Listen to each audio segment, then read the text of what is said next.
On sort les petites fiches, on est bon. Bonsoir madame, bonsoir mademoiselle, Je suis pas une poule, hein, c'est bon. bonsoir monsieur. Vous auriez pu être plus franc et faire comme dans les cours d'école, me traiter de pédé. Il doit y avoir des limites. La bravitude. La réalité dans le monde, c'est que... Putain, être américain, c'est la classe. Les Français ne les supportent plus et je les emmerde. D'un coup, vous dérapez dans la fureur. C'est vous qui êtes agressif, vous en rendez même pas compte tellement votre tête est pourrie. Qu'est-ce que j'entends? J'essaie de me contrôler, mais j'ai un tempérament plutôt vif. Je vous l'ai dit qu'il était violent. Calmez-vous, calmez-vous. Moi, je veux bien que les uns et les autres aient des idées à défendre. Le problème, c'est comment on le fait. Moi, je suis pas pressé, voilà. Le putain, je suis français. C'est la classe. Donc vous comprenez, après ça, madame, pourquoi on vous déteste. Ta gueule. Salut, bienvenue dans le service anti-violence. Bonjour Monsieur Brume. Bonjour Docteur U. Alors le thème du jour, c'est écrit, c'est la gauche. On est de gauche ou on n'est pas de gauche? Si vous voulez noter le numéro de téléphone pour appeler l'émission, le 06 95 63 73 64. Vous pouvez aussi mettre des commentaires sur le petit fil de commentaires qui va bien... il va falloir d'abord définir la gauche. Alors, la gauche... La définition, c'est vous, Monsieur Brume. C'est moi la définition. En juin 1789, c'est la naissance de l'Assemblée nationale en France. Et la gauche, ça vient de la France. Le 28 août 1789, Docteur U.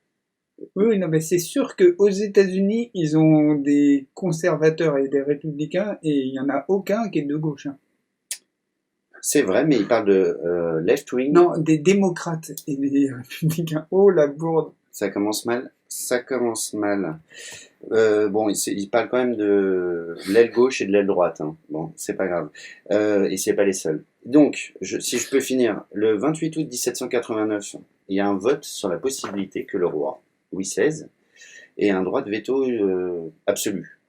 Alors, il y en a qui sont d'accord, il y en a qui sont pas d'accord. Et au moment des résultats, les royalistes se sont placés à la droite du président de l'Assemblée. Ouais.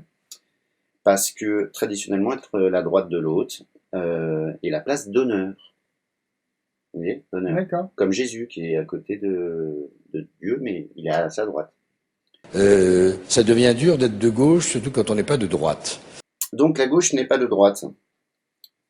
Vous êtes sûr que la gauche n'est pas de droite, monsieur? Je ne sais pas, je suis gaucher. Oui, ben, je suis désolé, mais vous ne seriez pas le premier gaucher à revendiquer le fait que être gaucher n'est pas maladroit. Ce n'est pas maladroit, mais ça peut être tourné en ridicule. Bonjour, bienvenue au débat de la 5, merci de votre fidélité. Avant de commencer cette émission, je vais vous donner le résultat du sondage d'hier. À la question « Quel temps fera-t-il demain ?», vous avez répondu oui à 46%, non 52% et sans opinion 2%. Aujourd'hui, sur notre plateau, nous accueillons comme tous les jours, chaque jour, deux personnalités pour débattre d'un sujet. Le débat d'aujourd'hui portera sur la politique. La politique, comment, pourquoi et quand ? Pas mal, hein? Ben, édifiant, hein, je dirais. Voilà, donc c'est un peu le cirque médiatique dans sa splendeur, en fait, tout ça. On est souvent sur ce créneau dans le SAV, le service anti-violence, le créneau de l'analyse de la perte de sens. Déjà, la gauche, c'est pas un terme que j'apprécie particulièrement. L'opposition, pas tellement non plus. La majorité, peut-être encore moins. Donc toutes ces façons de catégoriser la pensée, ça fatigue l'intelligence de mon point de vue. Pas mal. Mais moi je trouve un truc. Je sais pas ce que vous en pensez, docteur. Moi j'ai l'impression que tout ça, en fait, c'est que la politique, là, les gens qu'on voit, le but c'est de faire des bons mots, quoi. C'est que t'as ceux qui vont dire, qui vont être en opposition, avec leur adversaire politique, d'où une opposition. Donc c'est un peu une réaction violente, on va dire. Un conflit stérile. Où ils vont être en réaction à la position de l'autre. Mais en fait, il y a des moments où on donne des idées. Ben, c'est quand même tout l'enjeu de la politique, de réussir à établir des stratégies et de sortir de la gestion des élections, de la gestion des électeurs, de la gestion des deniers publics. Ce qu'on attend à un moment, c'est des perspectives, c'est une façon de se projeter dans la communauté des citoyens, dans le collectif. Il y a une définition de la gauche et de la droite qui, moi, me plaît assez, même si j'ai déjà dit que gauche et droite ne me plaisaient pas du tout. En tout cas, c'est une définition de la façon dont on peut penser une lecture du monde. C'est-à-dire que soit on regarde le monde, puis son ensemble régional, puis son pays, sa patrie, la terre dans laquelle on pose les pieds et nos ancêtres sont enterrés. Soit on pense sa patrie, qui est donc son pays, et puis on pense sa région, et puis ensuite on pense le monde. Dans un sens, la lecture, c'est l'internationalisme, et dans l'autre sens, la lecture, c'est le nationalisme.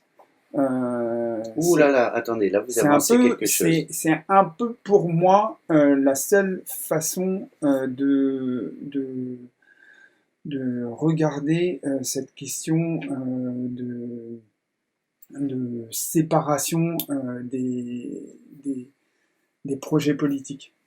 C'est marrant parce que vous n'êtes pas le seul à le penser, on va y revenir dans un instant. C'est ça la politique. Alors est-ce que ça vous dirait qu'on regarde ce truc-là, alors du coup? Ben, on y va, oui. C'est assez raccord avec ce que vous exprimez, je pense. Et ben on va faire ça, c'est parti. Mitterrand a fait un truc génial, obscènement génial, en inventant le Front National. Parce qu'à ce moment-là, il va déplacer la lutte des classes vers la lutte des races. Être de gauche, ça va plus être anticapitaliste, ça va être antiraciste. Tu divises les catégories populaires, d'accord, avec les bons et les méchants. Et les méchants, c'est l'extrême droite. Et surtout, tu ne parles pas à l'extrême droite. Il faudrait une gauche qui retrouve la lutte des classes et qui recomprenne que le problème des banlieues, c'est pas un problème des Arabes, d'accord, c'est un problème de lutte des classes. Vous n'avez qu'à pas me poser de questions. Voilà, Monsieur Lepage nous a parlé. Ben, Monsieur Lepage, je dis oui. Je dis oui. Je dis oui à Monsieur Lepage. Donc tu dis oui à Monsieur Lepage. Oui, non, mais je le fais en forçant le geste, parce que pour une fois, je suis pas tout à fait d'accord. C'est pas faux, on est d'accord. C'est pas complètement faux. C'est pas faux. Mais c'est incomplet. Et c'est pas suffisant. C'est-à-dire que le problème de lutte des classes, lutte des races, et le problème de justice, c'est aussi une question de positionnement. C'est-à-dire que Mitterrand, il a la même chose en commun que De Gaulle, que l'ensemble de la classe politique, et c'est certainement contraire à une lecture cohérente du monde. Ils oublient que le monde est monde. Ah oui, oui, non, en fait, ils ont une vision nationale et pas internationale. Voilà. Ils regardent pas la planète en se disant la planète est chouette.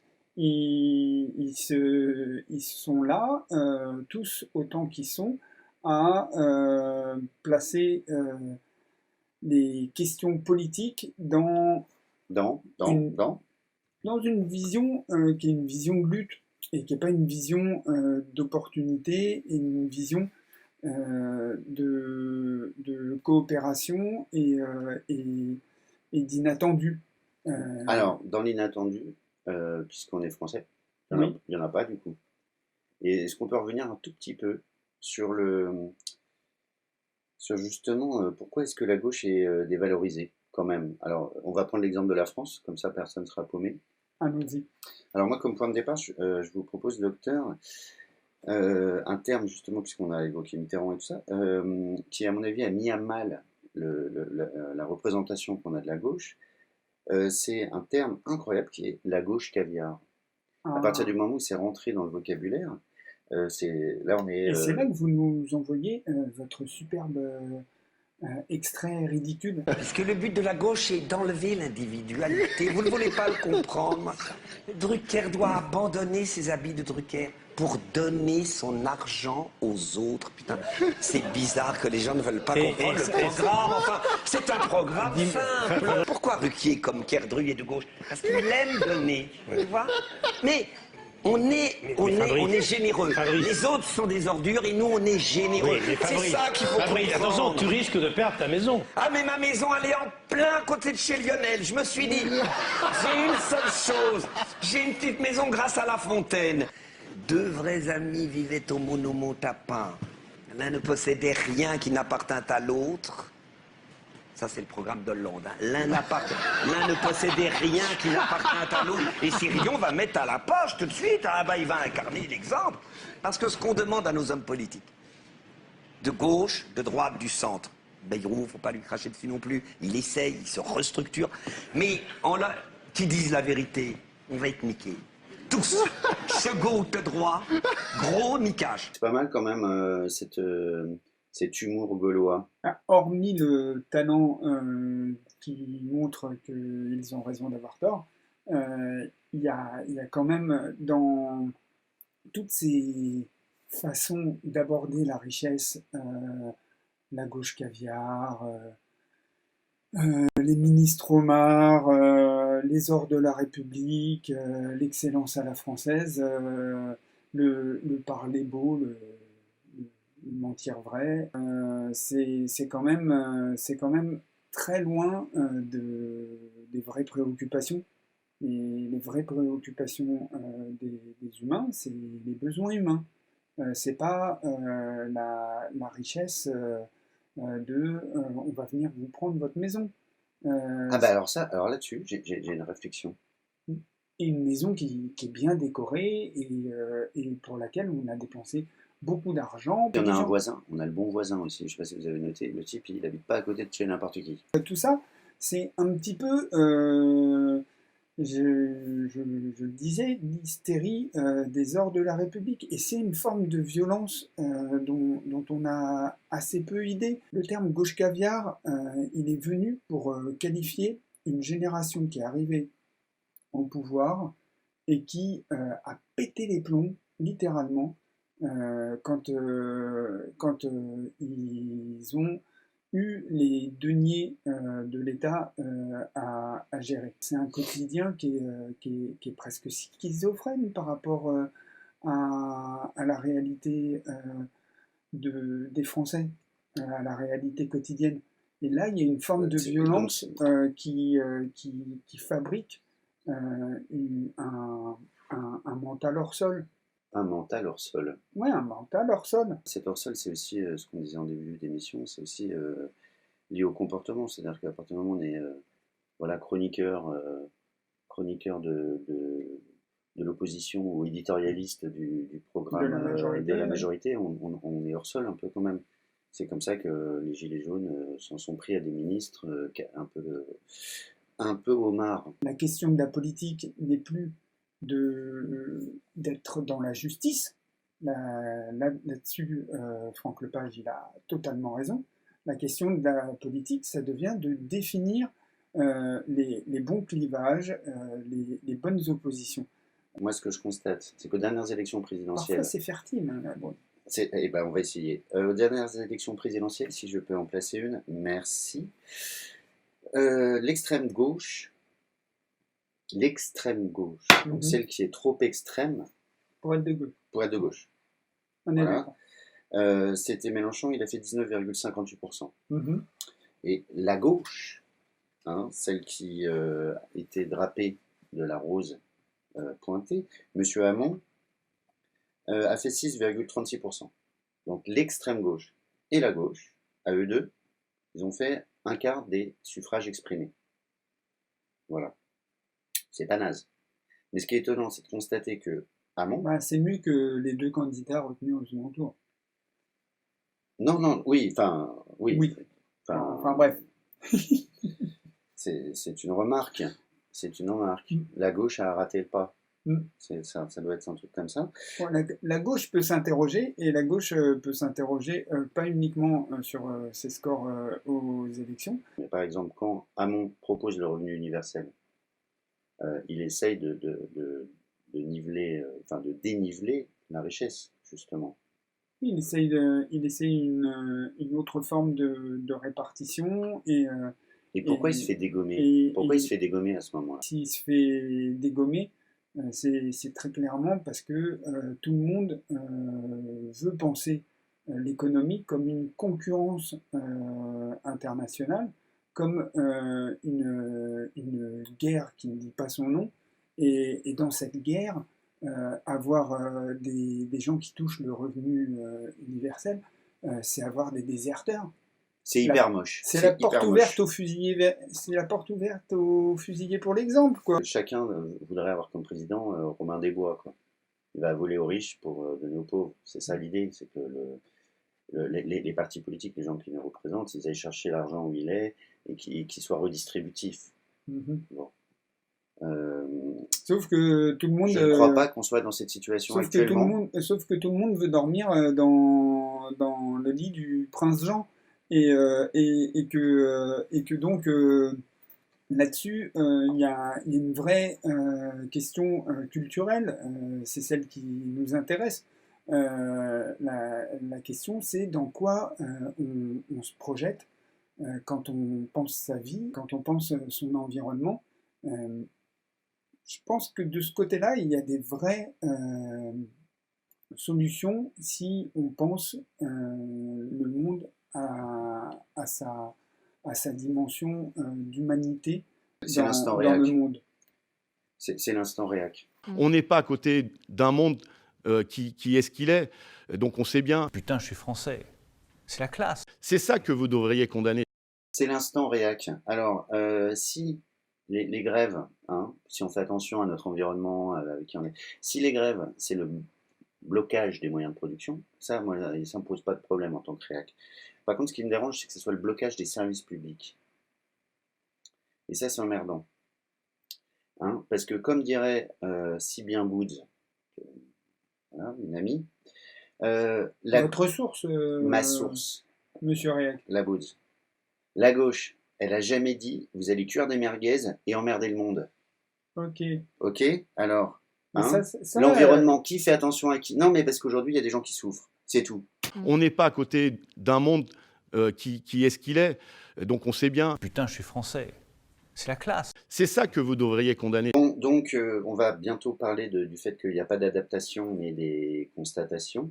En fait, que le politique ne s'adapte plus, mais se borne à constater. Mais avant, justement, puisque moi j'ai mon petit instant de réac, vous êtes un vrai capitaine. On vous écoute ou pas? Capitaine! Donc, Captain Corvette, oui, quelques informations qui sortent des bons préceptes qui permettent de penser le réel un petit peu autrement. C'est aussi une des missions du SAV. Eh bien, la question des armes nucléaires, c'est une question qui, depuis le début, fait débat et fait un non-sens. Au sein des institutions internationales, elle est clairement dénoncée depuis 1952. Et il y a eu un processus qui s'appelle le TNP, on en a déjà parlé.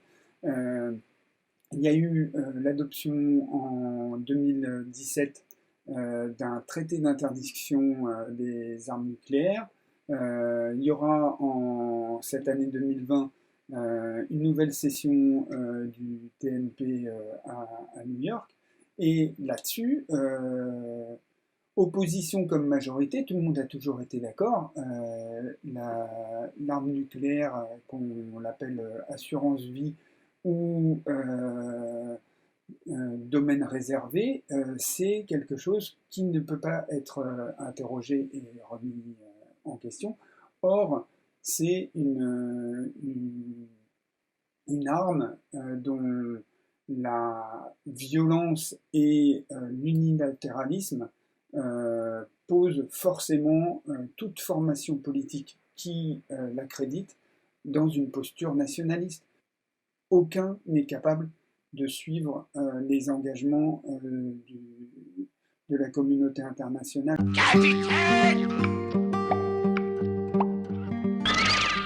On va faire interroger la gauche par elle-même, une dame, une vraie dame, qui nous explique ce qui se passe en fait avec la gauche, et en fait il faut écouter en creux. Je pense que l'appareil politique est à bout de souffle, est exténué par terre, bon, mais que les fondamentaux et l'idéal socialiste n'a jamais été autant d'actualité. L'idéal socialiste, c'est la question de la justice sociale, c'est le sujet de l'émancipation par l'école, c'est la question de la valeur du travail et de la juste rémunération du travail, c'est la question de la répartition, de la transparence, de la répartition sur la rémunération du capital, c'est l'accès de tous à la santé, donc c'est l'accès aux biens fondamentaux, c'est l'alimentation saine, la santé et l'éducation. Et maintenant, il y a une dimension nouvelle qui est la question climatique. J'ai eu un scoop pendant le magnéto. Est-ce que vous pouvez regarder votre caméra et redire ce que vous m'avez dit hors antenne? Monsieur Brume, le off doit rester le off. C'est vrai, donc c'est pour ça que je ne vous dirai pas qu'il avait un autocollant tous égaux. Hein, ça, c'est la gauche. Alors, donc, non, ce qui est intéressant quand même dans ce qu'elle dit, parce que l'émission touche à sa fin, c'est que... en fait, ils sont foirés partout. La gauche, elle s'est bananée sur tous les sujets qui, pourtant, ils connaissent. Hein. Oui. Ils ont révisé, ils ont appris et tout. Ils savent très bien ce que c'est qu'il y a dedans, dans la gauche. Voilà, émancipation, justice. Des trucs de dingue. Ouais. Ouais, éducation, la gauche, quoi. Voilà. Bon, alors là-dessus, alors pas une idée, on n'en parle plus. Et ils parlent que d'un truc. Et c'est d'ailleurs ce dont Ségolène parle à la fin de son intervention. Mm-hmm. Oui, en faisant nom de la tête. Oui, hein. En langage non verbal, c'est très parlant. Elle dit le climat. Écologie, quoi. Elle dit non. Hein. Pourtant, elle est une grande spécialiste. Le climat. Mais c'est marrant. Alors, pourquoi est-ce que l'écologie est devenue le truc qui définit la gauche? Donc, il y a le reste, on s'en fout. C'est quoi l'histoire? C'est peut-être la seule façon de revenir à la question de la coopération internationale et d'une certaine intelligence collective que de se mobiliser autour d'un danger extérieur à l'humain, qui est que la planète nous met sous pression avec le dérèglement climatique. Donc ça veut dire que c'est intéressant ce que vous dites. C'est que finalement, la plus grande chance de la gauche, c'est l'écologie. C'est-à-dire que c'est la seule chose qui peut la remettre dans un international et dans une conscience du collectif pour lui rappeler qu'elle avait des valeurs et qu'elle avait déjà des solutions qu'elle n'a pas utilisées. C'est ça, en fait, si je résume. C'est sûr que si les politiques ne se préoccupent que de gestion de l'épicerie et ne font que du commerce, eh bien, ça devient compliqué d'être sur autre chose que des raisonnements conflictuels, des raisonnements concurrentiels, et donc d'accréditer une lecture du monde qui est d'abord défensive. Clairement, ce que souhaitent les humains, c'est la coopération, c'est la survie, peut-être. C'est aussi, l'empuissantement. Oui, l'empuissantement. L'empuissantement collectif. Là, on est face à une survie collective aussi. Et ce qui est assez étonnant, c'est que ça fait peut-être que, enfin, cette histoire d'écologie qui a l'air d'être le Graal de la gauche, finalement, c'est peut-être un des rares domaines où il y a eu de l'expérimentation, de la coopération, de l'empuissantement collectif, et que c'est peut-être là qu'est le vivier d'idées. Ou pas.